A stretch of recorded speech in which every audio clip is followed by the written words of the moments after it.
আজকে সব থেকে বেশি কষ্ট হইতেছে।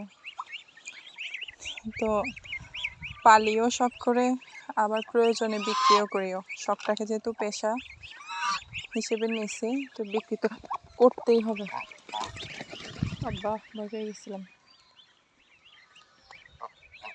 এখন 5 জোড়া চলে যাচ্ছে এক জায়গায়।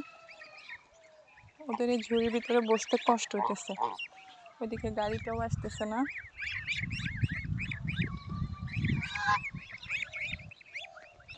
আর আমার কাছে আছে 11টা।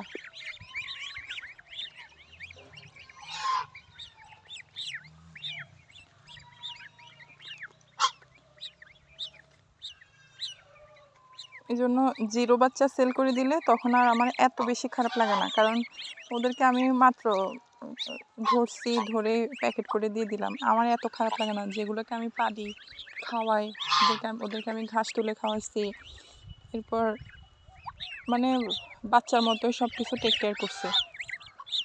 এখন বিক্রি করে দিচ্ছি। আর আছে 11 পিস। 11 পিস দেখি থাকবে, তবে কোথায় যে রাখবো, আমার কাছে 11 পিস রাখারও জায়গা নাই। কোথায় যে রাখবো, এদের জন্য আবার আমাকে ঘর বানাইতে হবে। তো ওই জন্য ঘর না বানাই আমি চাইতেছি সেল করে দিতে। এখন খুব খারাপও লাগতেছে। এখানে 10 পিস 2 জুড়িতে আছে, আর বাইরে আছে 11 পিস। এটা এটা সম্ভবত ডিম এখনো পারে নাই, তবে পারবে বোধহয়। 2-3 মাস হয়তো লাগতে পারে ওর এখনো টাইম, আমার যতটুকু ধারণা। আর আরেকটা আছে, আবার দিলে ও কিছু ডিম নিয়ে বসছে।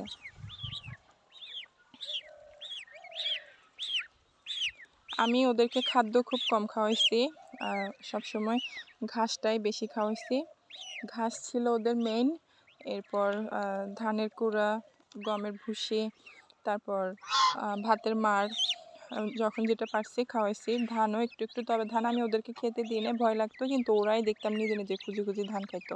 ওরা যে ঘরে থাকতো ওইখানে ধান ছিটানো থাকতো, অন্যরা খাইতো, বড়রা ওখানে যায় ধান খাইতো, তো ওখান থেকে ধান যেগুলো ছিটি পড়ে থাকতো ওরা ওগুলো খুঁজে খুঁজে খাইতো। তো ওখান থেকে দেখলাম ধানের একটু অভ্যাস হয়েছে। এখন যে আমি ওদেরকে একটু পরিমাণ খাদ্য খাওয়াইতে চাইতেছি, মানে ওরা ওইখানে ঠোকর দিবে না। তো মেনলি এগুলো আমার কেনা বাচ্চা, আমি এগুলো কিনছিলাম, আর এরাও আমার কেনা, তবে এই বাচ্চাগুলো ওদের না। কিন্তু ওরা দেখেন কিভাবে টেক কেয়ার করতেছে, জিনিসটা আমার ভালো লাগে। আর অন্য সব হাঁসের থেকেও আমার কাছে রাজহাঁসটাকে খরচ কম মনে হচ্ছে। তারপর মানে খাওয়া খরচ কম ওদের, তবে ওদের একটু থাকার একটু প্রপার জায়গা দরকার, সেটা আমার কাছে নাই, তাই সেল করা আর কি। দেখি হয়তো আমি পাতিহাঁস তো পুরো লস প্রজেক্ট, পাতিহাঁস তাও আবার বাদ দিতেও খারাপ লাগে।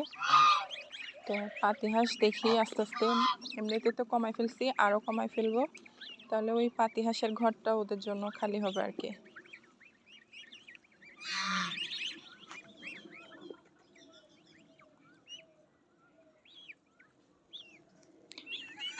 তো আপনারা দেশে বিদেশে যে যেখান থেকে আমার ভিডিওগুলো দেখছেন, আমার এগুলোর জন্য একটু দোয়া করবেন। আমি আমার একদম বাচ্চাদের মতো করে ওদেরকে পালার চেষ্টা করি।